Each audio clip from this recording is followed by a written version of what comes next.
Take your seats, ladies and gentlemen. We're about to begin. Our next session, The Battleground of Indian History. Audrey Trischka, Mukhoty, John Keay, and Rajmohan Gandhi in conversation with Aditya Mukherjee. Audrey Trischka is an assistant professor of South Asian history at Rutgers University in Newark, New Jersey. Her first book was Culture of Encounters, Sanskrit at the Mughal Court. Her second book, Aurangzeb, The Man, the Myth, which was discussed yesterday, saw one of our most lively sessions. More broadly, she publishes on the cross-cultural exchanges, historical memory, and imperial power. Mukhoty is the author of Heroines, Powerful Indian Women of Myth and History, and Daughters of the Sun, Empresses, Queens, and Begums of the Mughal Empire. She's working on her third project, a biography of Akbar the Great. John Keay has been writing about India for over 40 years. His books are the standard narrative accounts of South Asia's past, and he has inspired a generation of research into the 19th century reconstruction of India's classical past. His latest work is an intriguing biographical quest, The Tartan Turban, in search of Alexander Gardner.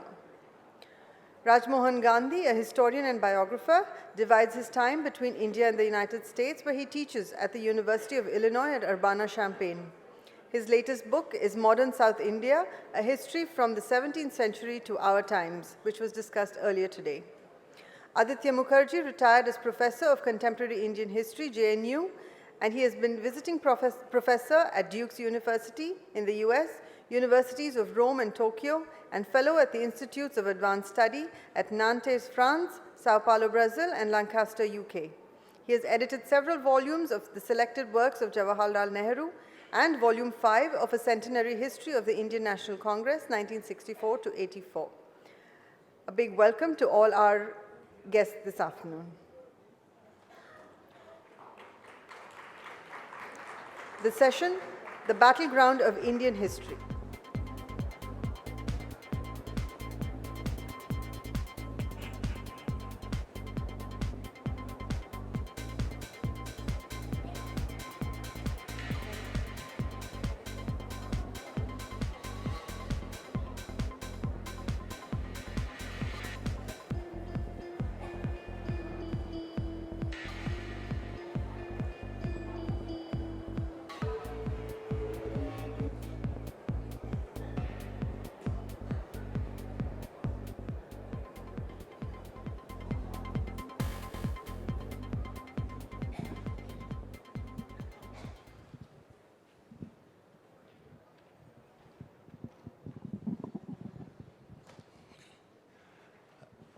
I feel really proud to be part of this dream team of most outstanding intellectuals, some of whom, like Mr. Rajmohan Gandhi, I have admired, believe me, you for more than 50 years.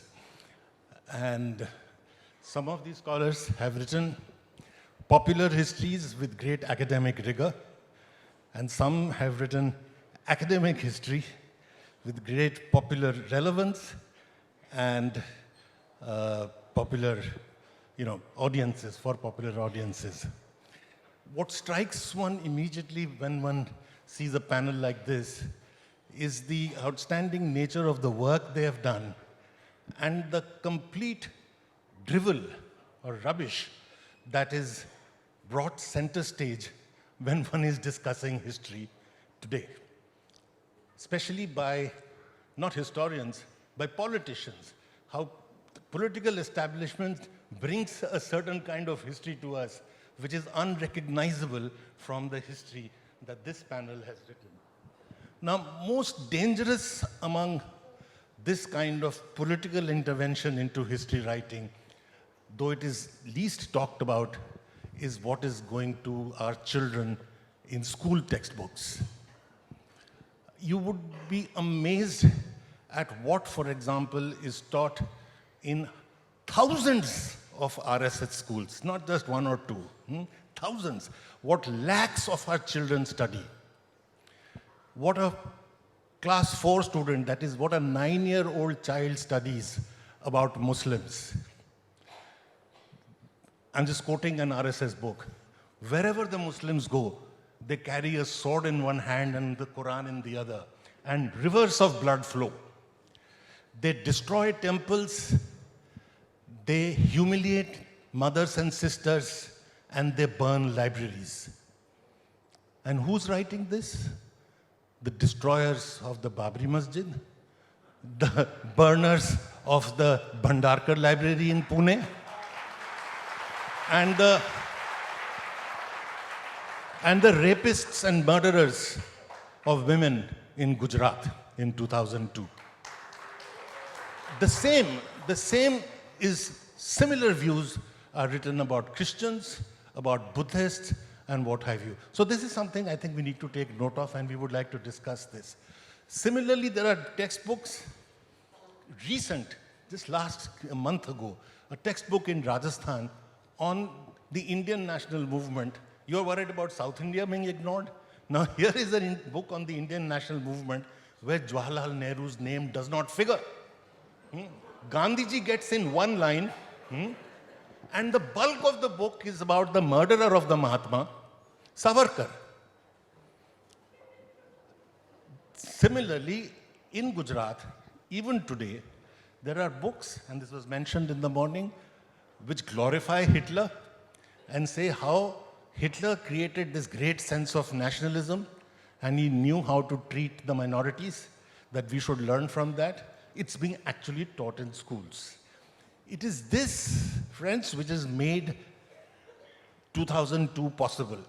It has made possible that in the land of the Mahatma, in Gujarat, which is one of the longest traditions of living with not only Islam, but even pre-Islamic traditions such as the Parsis. Over there, if we can do what we have done, we can see how important it is that we do not create monsters out of our children. Apart from this, there is what damage being done to history is by mixing up mythology with history. So with the backing of the Prime Minister, Mr. Modi, there are textbooks now, again in schools, where you're taught that we knew plastic surgery in ancient India. Otherwise, how did Ganesha get an elephant head? Now, you do not create nationalists by teaching your children this greatness of ancient India. You create morons. Other thing, again, history has come. I feel so embarrassed being a historian that as I said, how history is brought to the public domain. We are debating what are going to be the names of roads, whether Aurangzeb Road should be renamed or not, or whether a person who has a different perspective on Aurangzeb, like Audrey Trischka has, should even be allowed to speak. I mean, she hasn't been allowed to speak in places like Hyderabad. Or if somebody has an alternative perspective, like Mukhoty has on Islam and how they look upon their women, you would be amazed at how it is the exact opposite of the stereotypes that we and our children are fed. And lastly, there is another distortion which we see all around us today. It appears that our national movement was a movement where the leaders fought against each other. They didn't fight the British. Gandhi fought Ambedkar, Nehru fought Bose, and Patel fought Nehru, and so on and so forth. Again, in his masterly writings, Rajmohan ji has demolished such attempts quite effectively.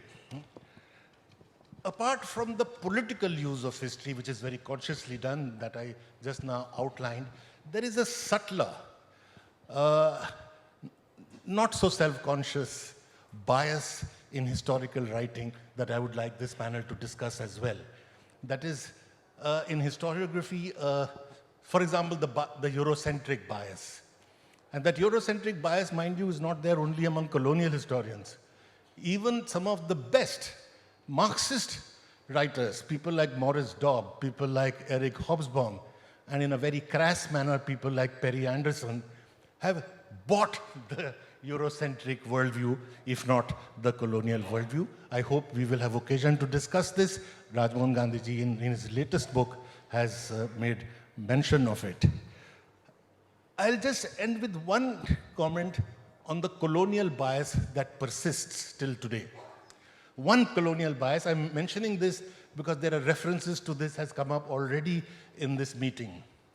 One colonial bias that Indians were already divided.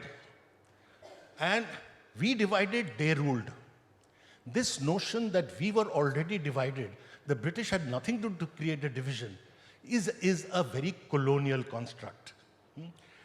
The notion that Indians somehow only can think of themselves with respect to their primordial identities.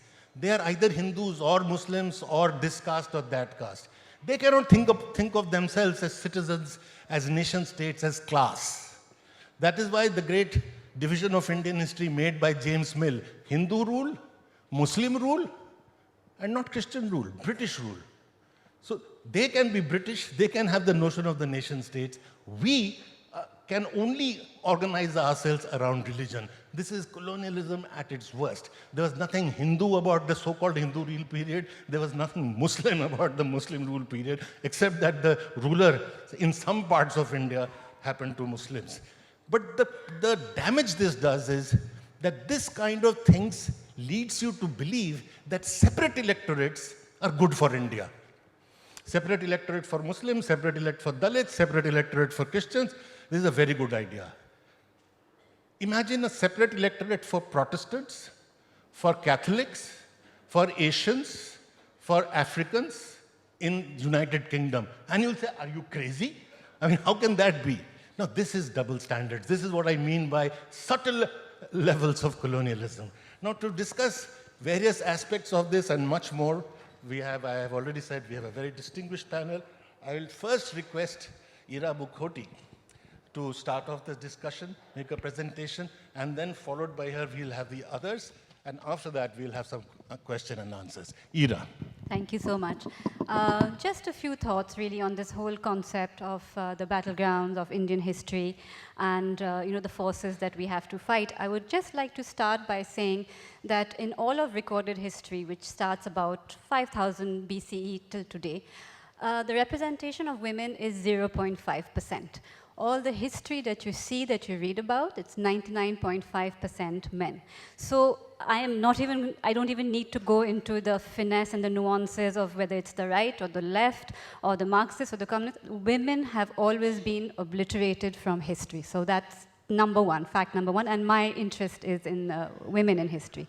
For example, we talk about the renaming of roads. Audrey Trischka, started her work around the time when Aurangzeb was changed in Delhi. To my horror, when I started doing a little bit of research myself, I found that the number of roads named after women in New Delhi is about less than half a dozen, I think. And all the rest are men. So women have been systematically removed from history. This is something, I think, number one fact that we need to recollect at every moment when we are talking about things like, who influences our history, who gets to show who is top dog. For women, it's a very basic thing. It's a fight to be even recognized at all in a public space. So sometimes when people come to me and say, you only write about upper caste women, about noble women, how about writing about the disenfranchised women?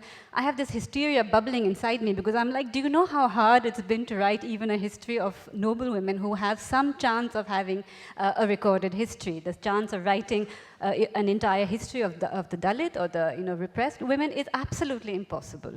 So our task is very limited by these sort of factors. So actually what I'm going to say today, in my introduction to Daughters of the Sun, I had said I have not written a history of the Mughal Empire, I have written the stories of some of the women. But I have been charged up by this literary festival, by the opening remarks yesterday by some amazing speakers, and I'm going to say, yes, I have written a history of the Mughal Empire seen from the Zenana. But who is to say that it is not as relevant and it does not have as much importance as the battles that the men fought, the administrative systems that they brought in, And, the tax reform, so on and so forth. What the women did, their influence, the way they kept families together, they kept princes together, the way they brought, poetry, they brought literature, and they brought architecture. All these very many ways in which women made their influence felt is fully deserving of a book. So yes, I have written a history of Mughal women. There you go, I've said it today. I would like to briefly tell you how the history of women is very easily co-opted. It's a very fragile and vulnerable thing. If we can have slide number 22, if there's someone listening to me behind there, I just want to use this image as an example because I do love this image and it tells us a lot about the way we treat women in history, objects, and sculpture. Yeah, do we have number 22? Is it possible? Just wait a few seconds. What it is actually is the Harappa dancing girl statue. I'm sure you can all imagine it in case they don't have the image, doesn't matter. The Harappa girl in the 20th century was described as a naught girl by an Englishman. And immediately that cast certain aspersions on her, that she was a dancing girl, that perhaps she was a prostitute. Now we know nothing about all that. Harappa, this girl, this statue dates to 4,500 years ago, almost the period I'm talking about, 5,000 BCE. There's nothing we know about her. The script has never been deciphered, so we do not know what sort of girl she was at all. Whether she was a prostitute, much less, or whether a dancing girl, we don't know. All we know is that she's a very young girl. In fact, I was delighted to hear a recent scholar pointing out that since she only has bangles on her left arm and her right arm is free, she is quite possibly a warrior woman so that she can, string a bow with her right arm the way the Amazons would cut off their right breast.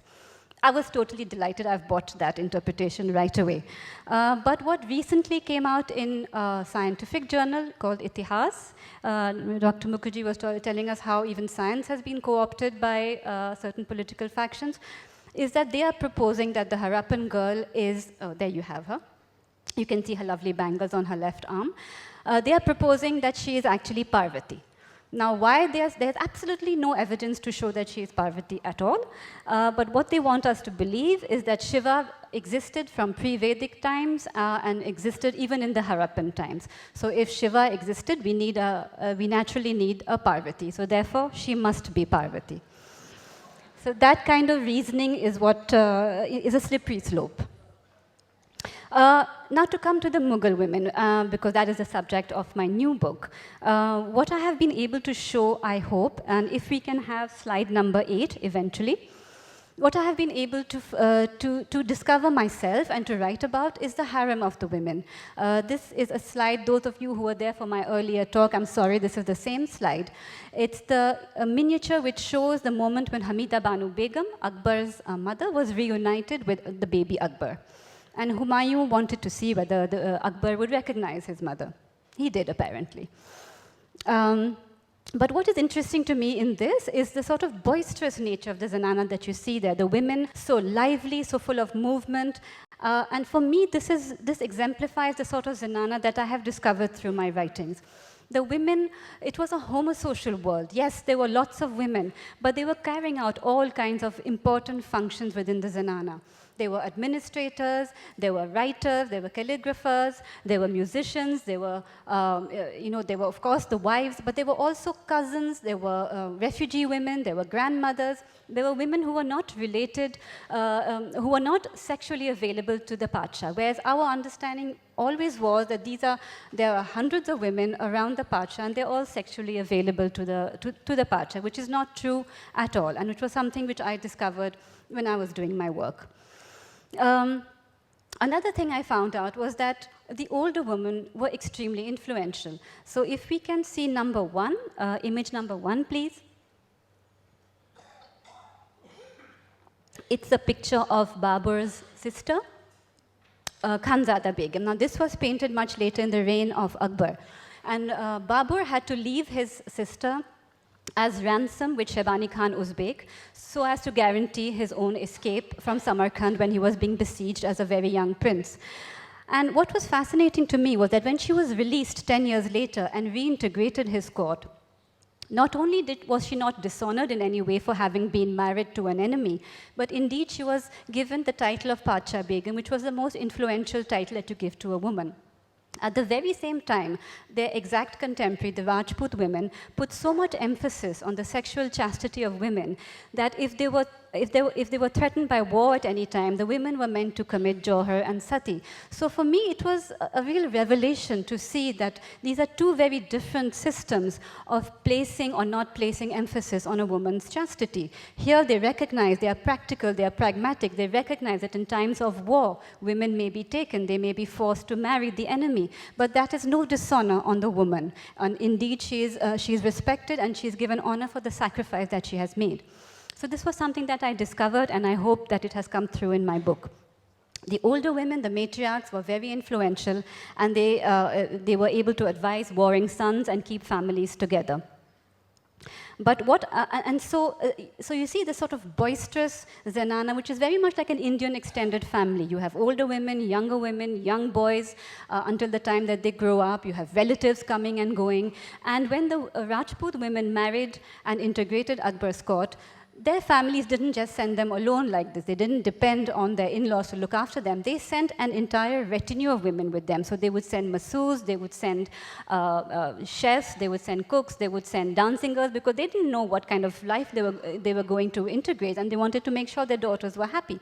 So all these women integrated the zenana as well. So it was a polyglot, mixed, boisterous, effervescent space where women were actually free to carry out their lives with all the support structure of other women around them.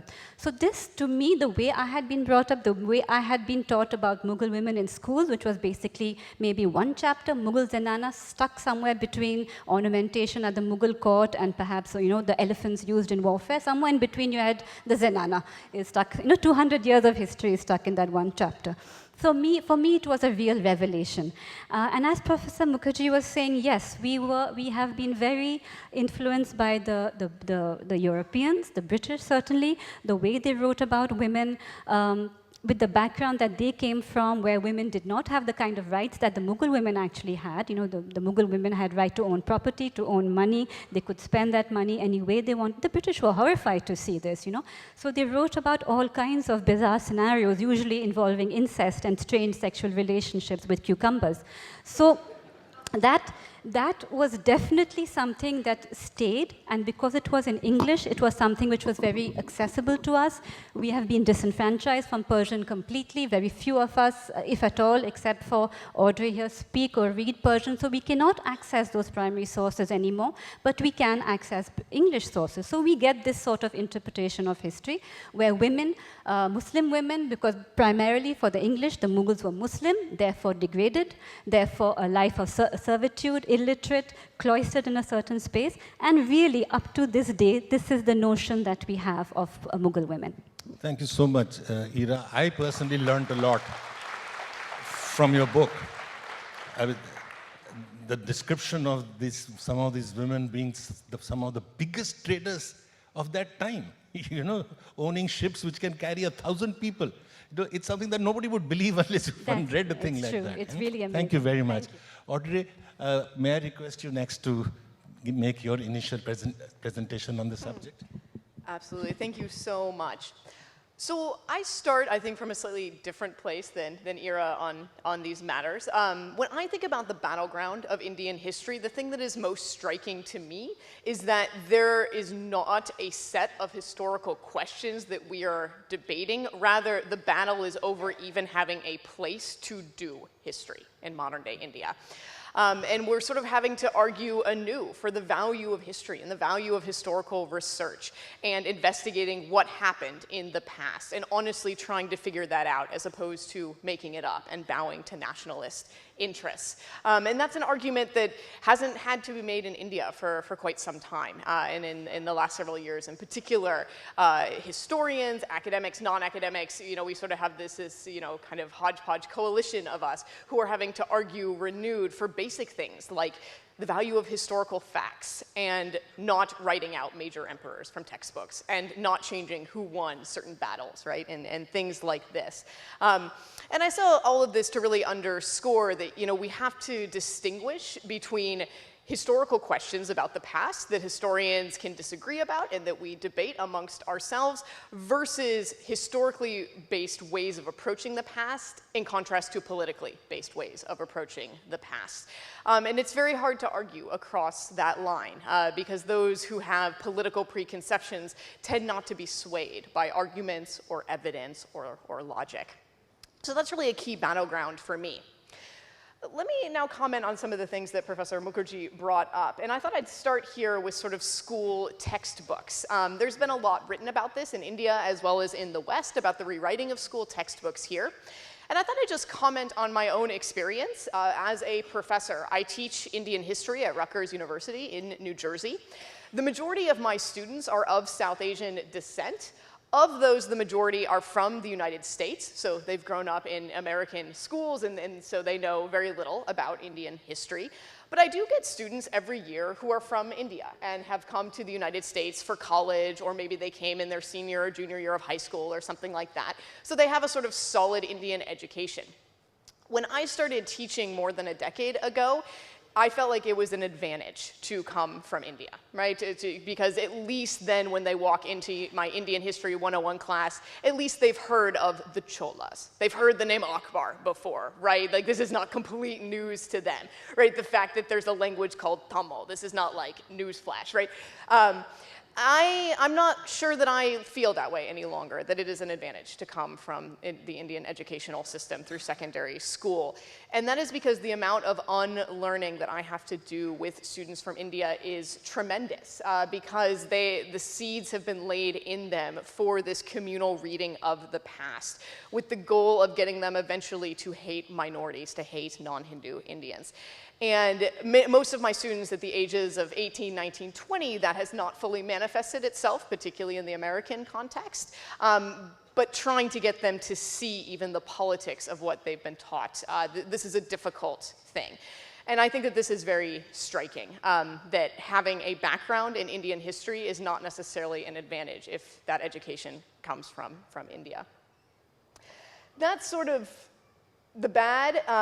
You know, maybe it gets a little bit uglier when we turn to other aspects of what children are being taught in India. And I'm thinking here of the sort of pro-Hitler stuff, and that's been written about a lot in the last couple of months. And you know, I have personally seen a very dark side of that set of impulses in the anti-Semitism that is lobbed against me on social media, through emails, and just in general in the Indian public sphere based on the presumption that I am Jewish. And I mean, it's really horrible stuff. People wish for my death. I have had people tweet pictures of the piled up dead bodies after the Holocaust when the concentration camps were liberated and say, I hope another Hitler comes back and does this to you, right? Sometimes people explain this away as saying, oh, India has no history of anti-Semitism, right? People don't know what they're saying. And I actually think it's quite the opposite. I actually think that the lack of historical anti-Semitism here makes it all the more dangerous now, because many people on the Hindu right wing are adopting the most hateful ideology that the 20th century has ever seen, and then using it in pursuit of trying to silence a scholar. So I would caution of the danger of that. Let me turn last to the sort of Eurocentric bias, and Ira dealt very nicely with the sort of issue of sources there, and European sources remain but just simply much more accessible to most people, right? You know, a lot more Indians speak English than can read pre-modern Persian. You know, it is what it is. So, you know, in part, there's a lesson there about, you know, training that one might want to, you know, undertake for a serious study of history.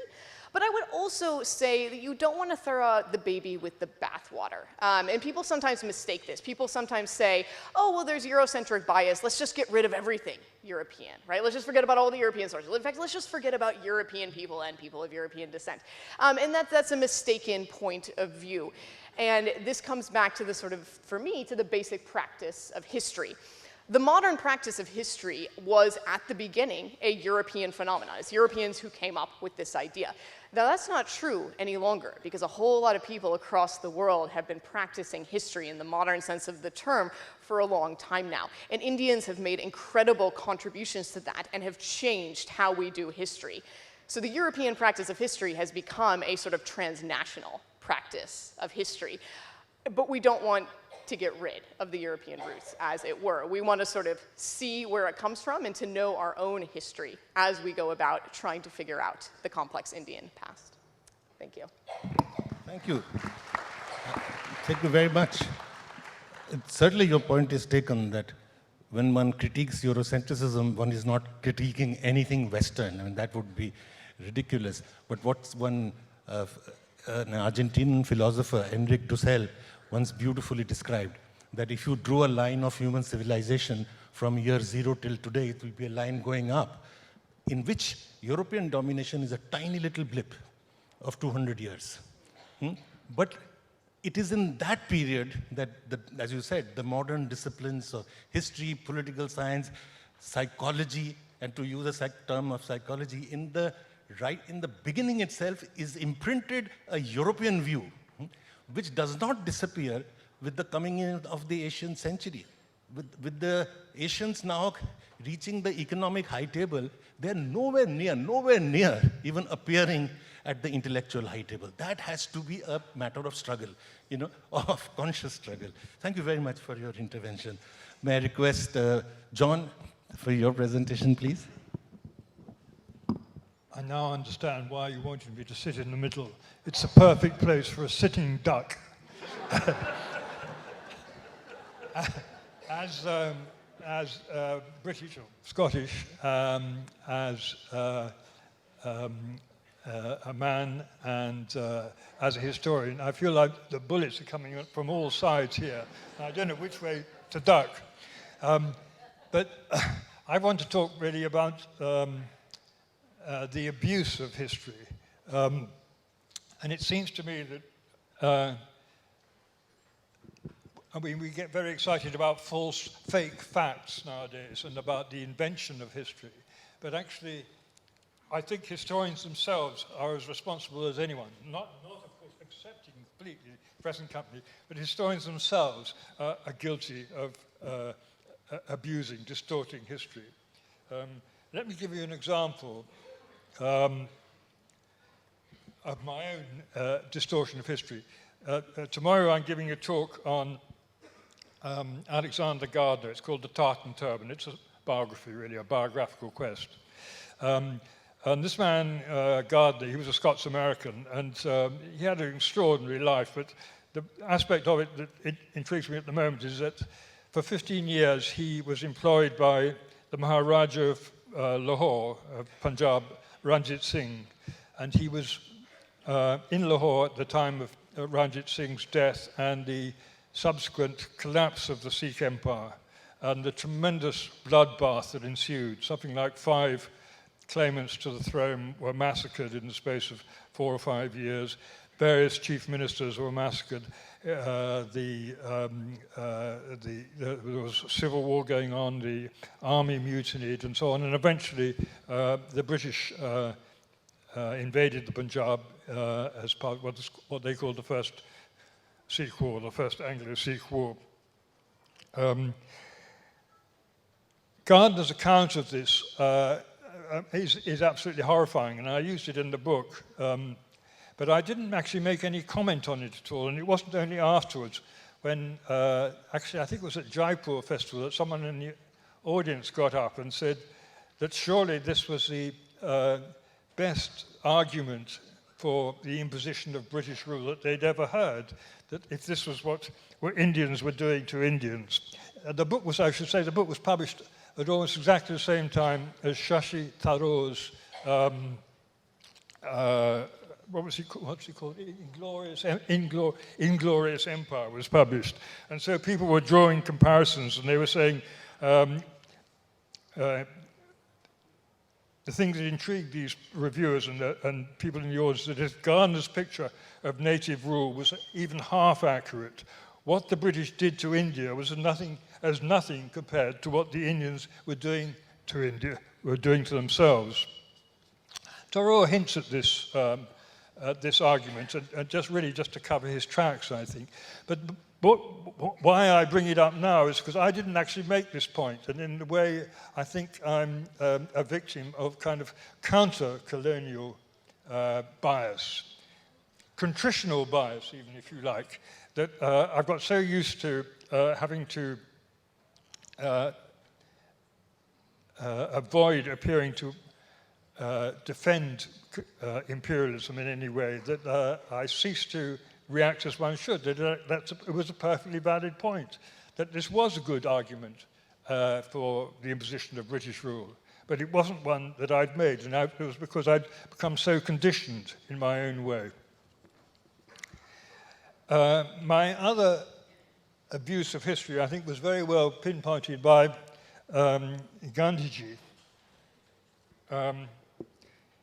He wrote in Hindu Swaraj, "The English have a habit of writing history. They pretend to study the manners and customs of all peoples.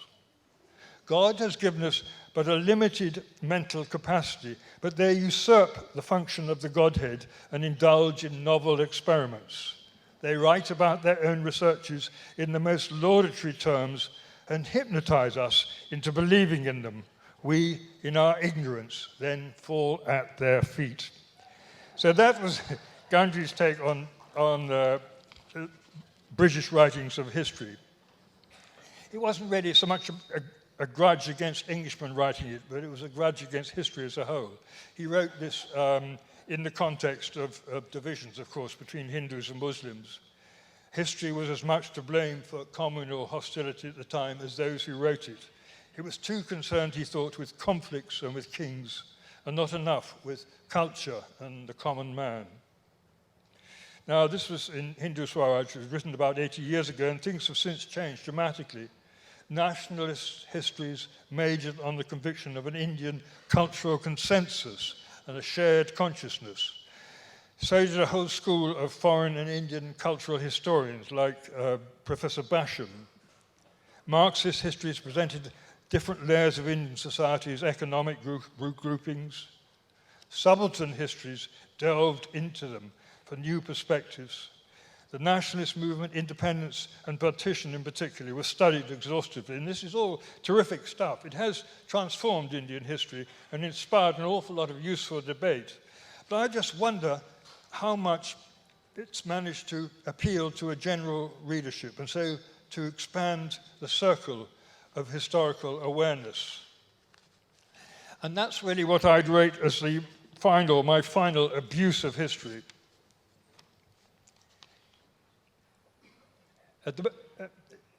At this time, in this day and age, I think history appears to be condemned by historians to confinement in academia, in a university faculty. But history is really not for historians, it's for everyone.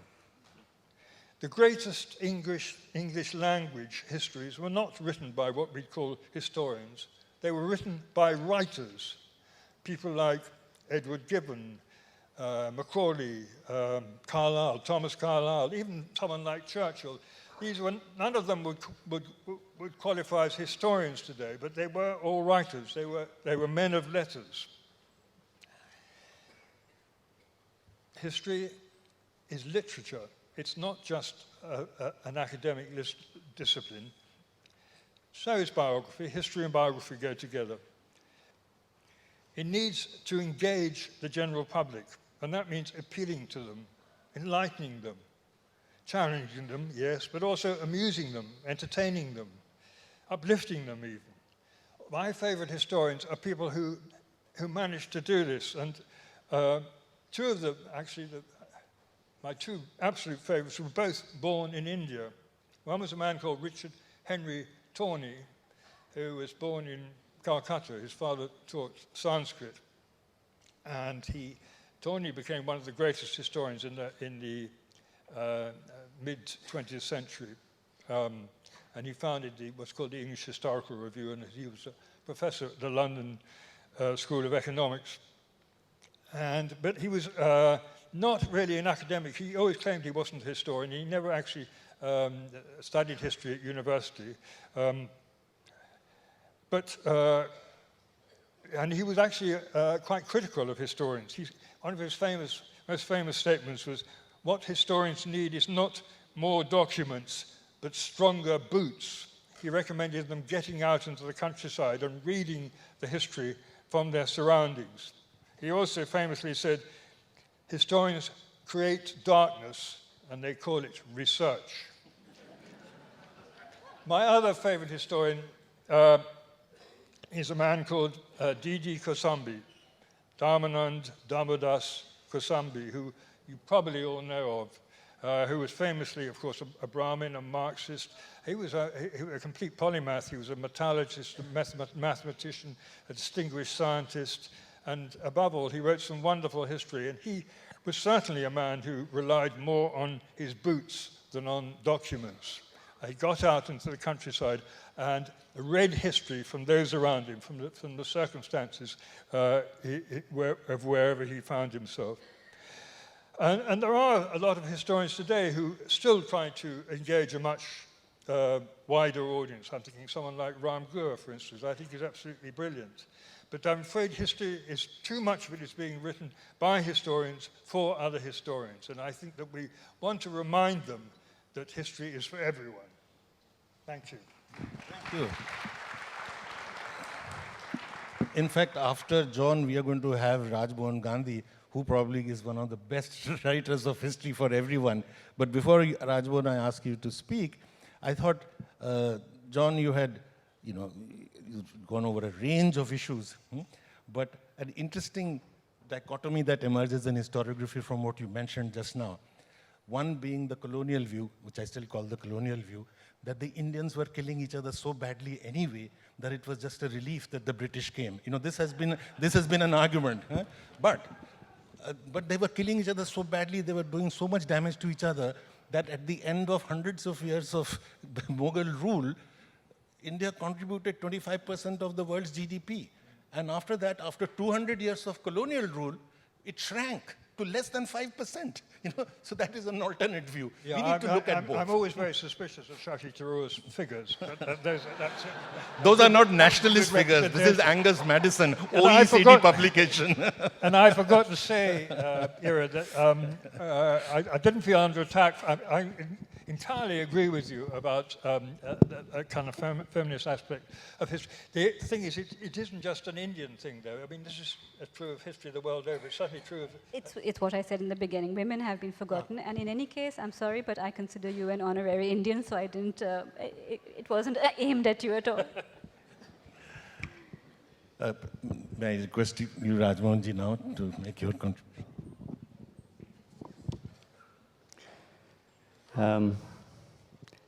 Let's take our country back. Where do we hear that thought? United States, Hungary, many countries of Europe. We hear it, been hearing it in India for some time. And the notion is that the country belongs more to some people than to other people.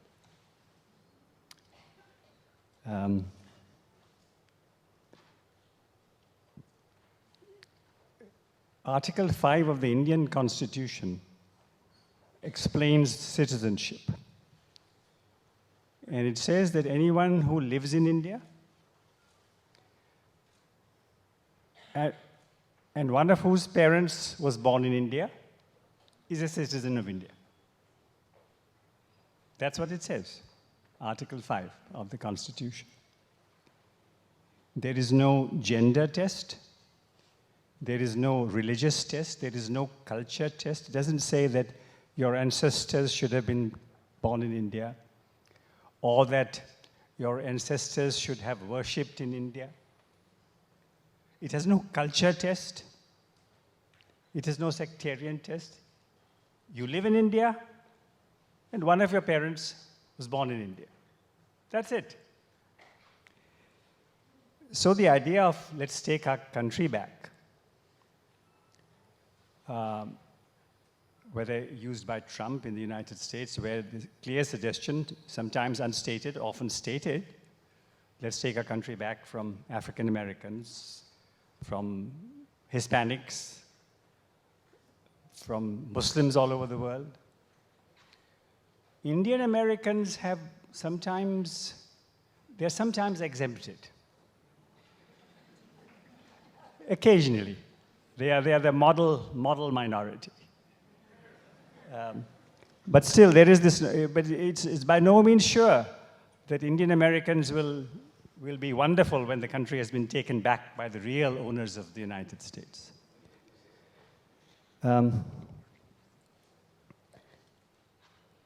Now, this new citizenship bill,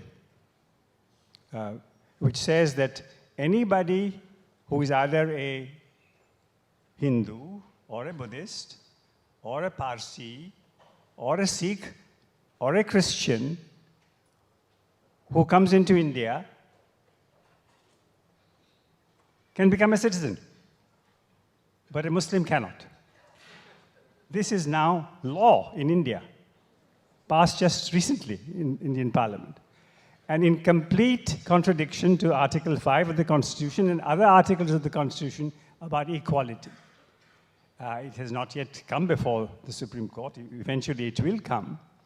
It has created huge unrest in the Northeast, as we know, anyway. But there is this amazing contradiction in the thinking of those who say we will take our country back.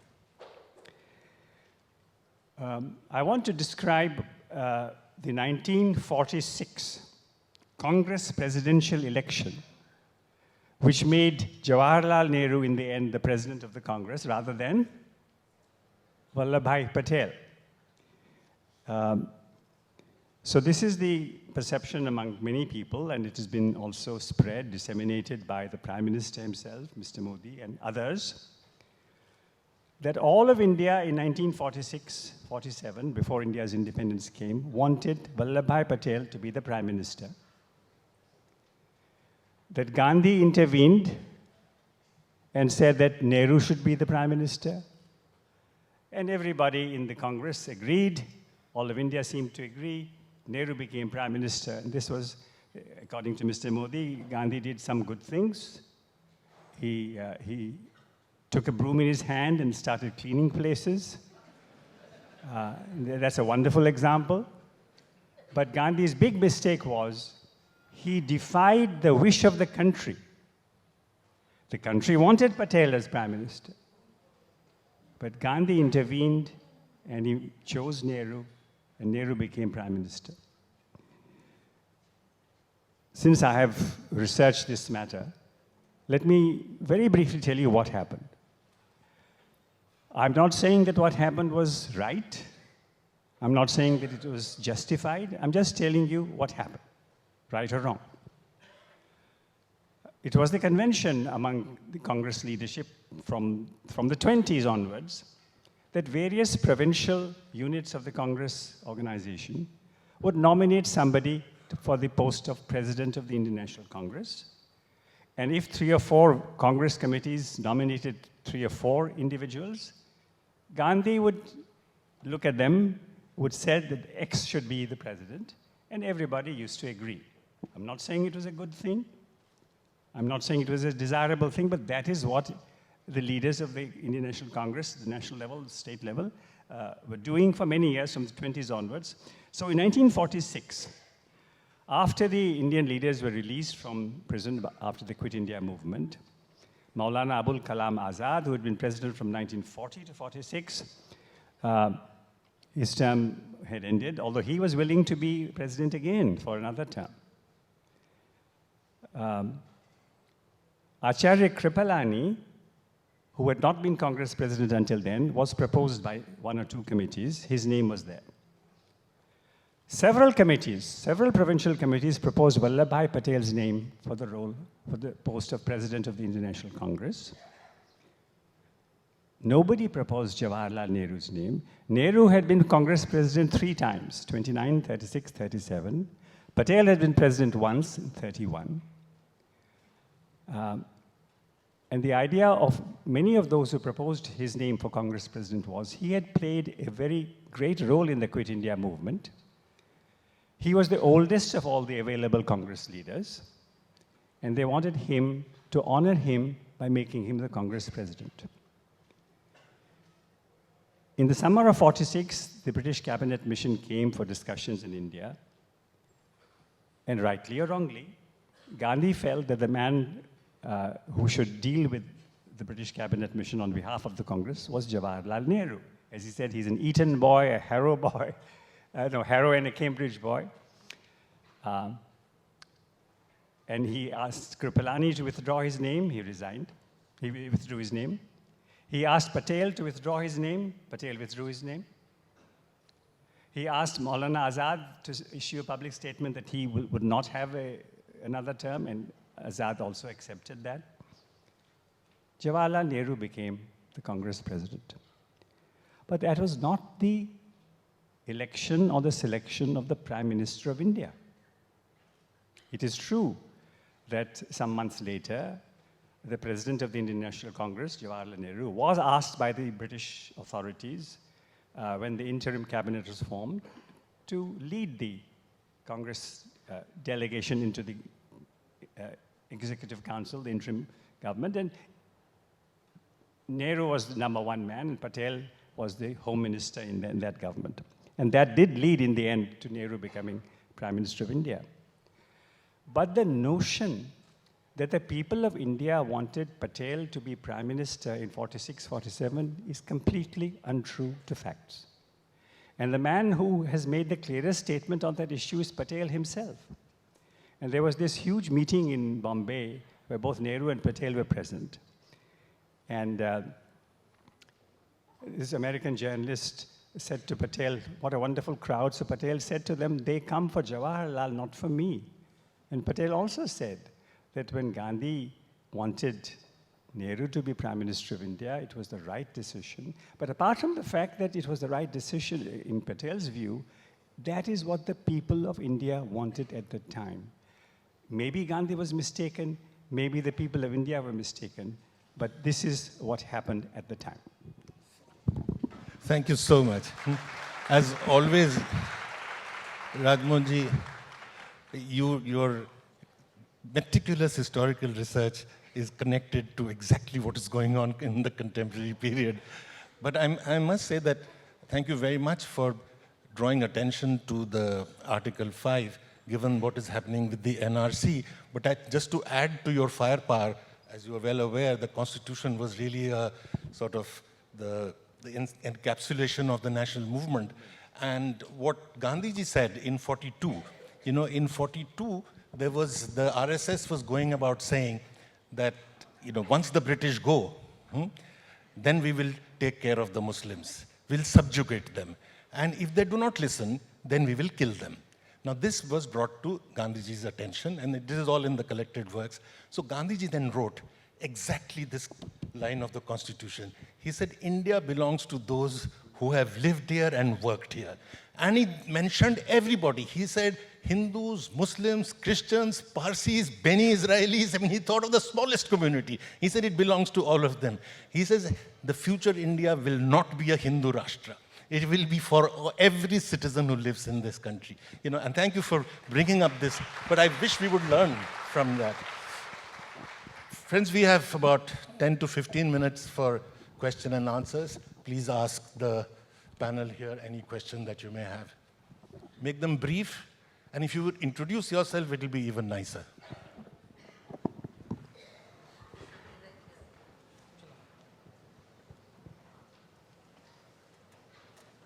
My name is Sadbir Bakshi. I'm just throwing this question out to everybody that there are always two perspectives to history. Whether it's right or wrong, we really don't know. But is it not a responsibility of the historians to push out a message and give a direction to the people? Because there has to be some positive takeaway at the end of the day.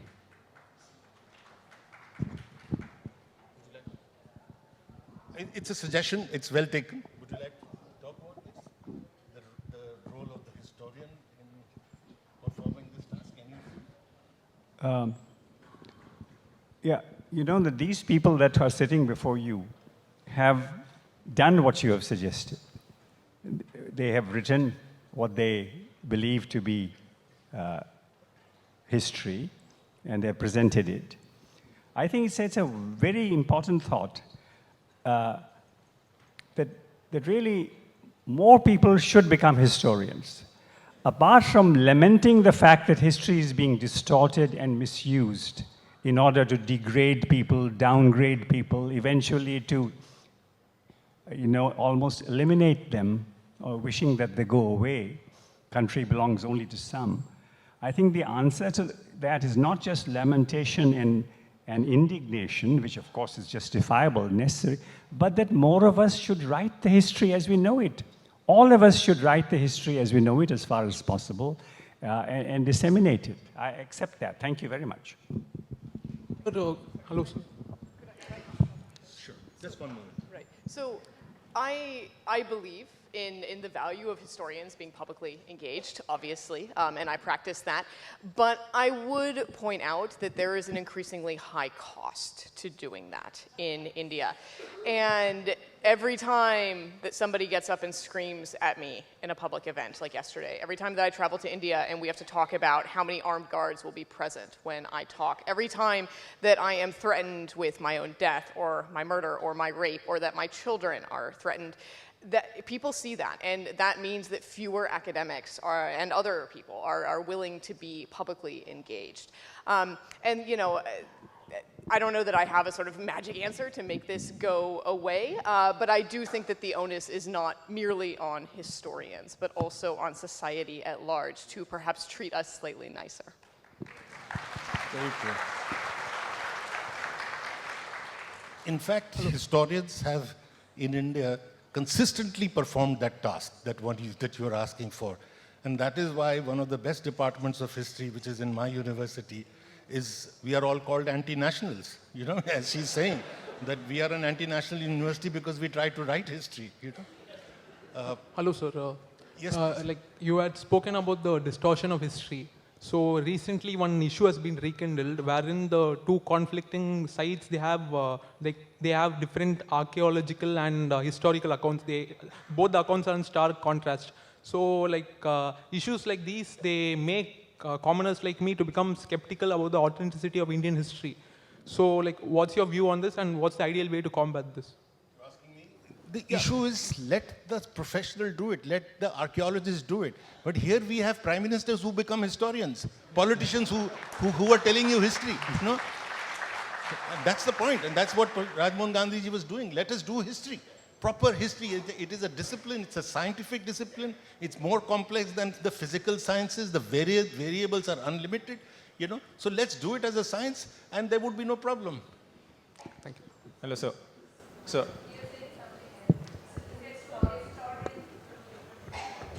Among historians. But if you're talking of multiple views among historians, it is just as well. It should be. I wish there is not one history written. There isn't one history indeed.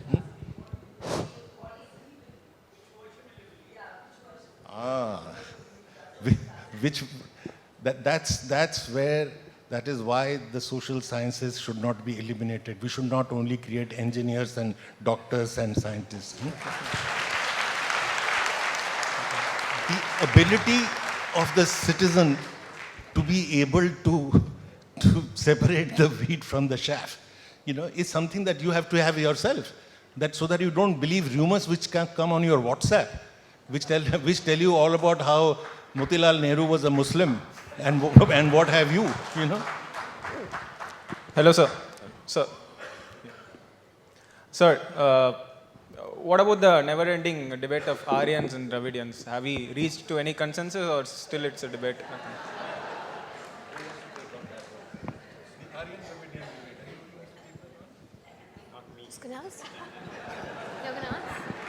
All I would say is if you have any feelings about this, don't ever put them into print.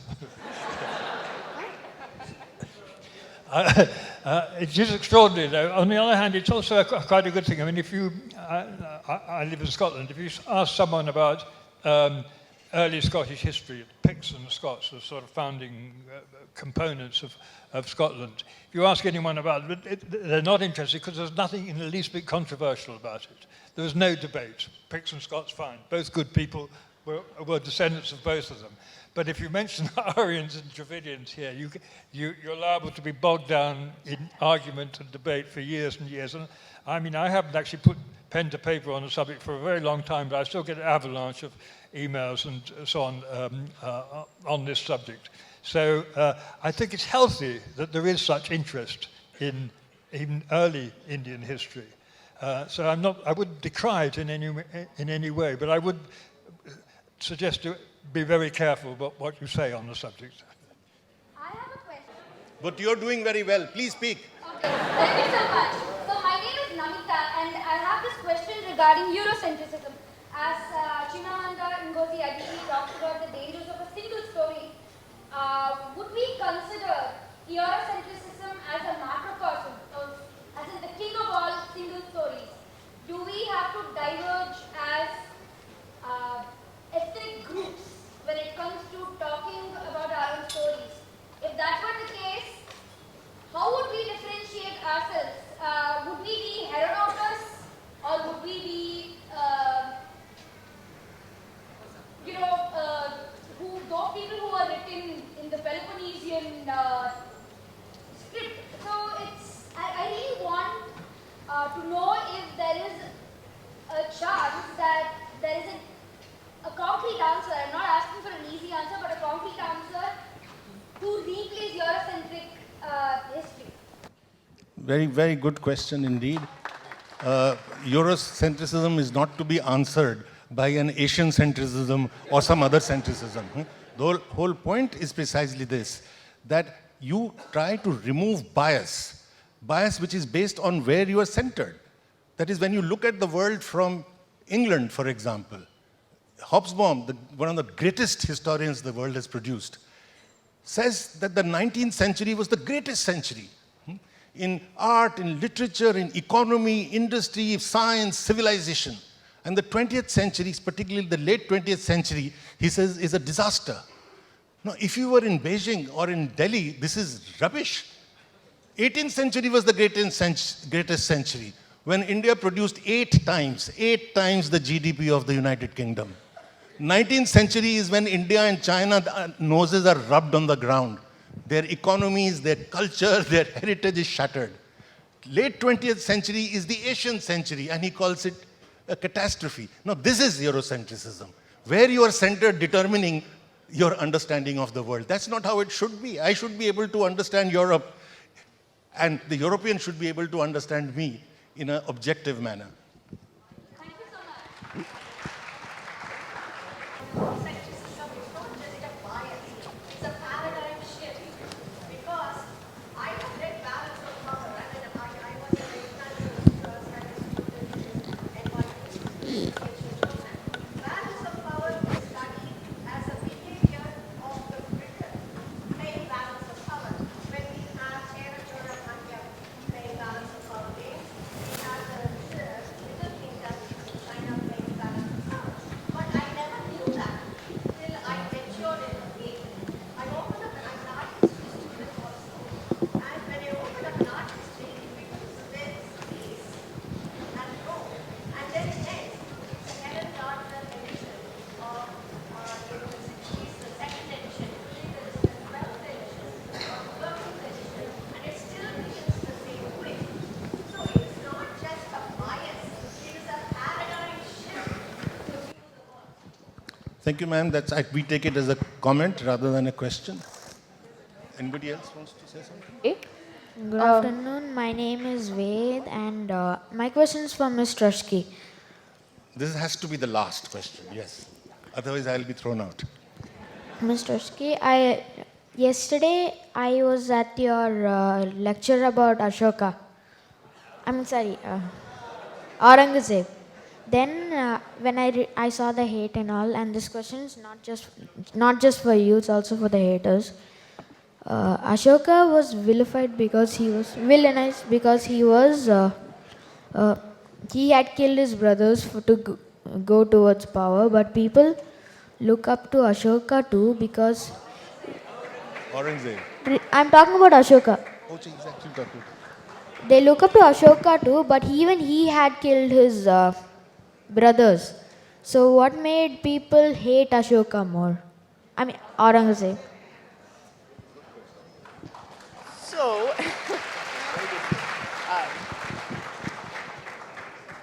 So a lot of kings have killed their brothers. That's one way to answer your question. It's not unusual in Indian history. It's not unusual in world history. You know, perhaps maybe it helps to sort of turn back the question on you and ask why you're comparing these two kings that ruled almost 2 millennia apart, right? Why does the Ashokan precedent matter? Ashoka had been more or less forgotten about by the time Aurangzeb ruled. That was not a relevant precedent for Aurangzeb Alamgir. What was really relevant for Aurangzeb was that it was Mughal and before that Timurid tradition to fight one's brothers for the throne. We don't need to like that. We don't need to think that that's nice. We don't need to praise that. We don't need to condemn it either. We just need to understand it contextually, right? And scholars have made the argument more recently that this was actually good for the Mughal Empire, right? It was the British who came along and said, oh, this is terrible. Why don't you people have primogeniture like civilized people, namely us, the British, do, right? Talk about Eurocentrism. More recently, scholars think this was actually pretty good for the Mughal Empire. It allowed the most capable prince to rise.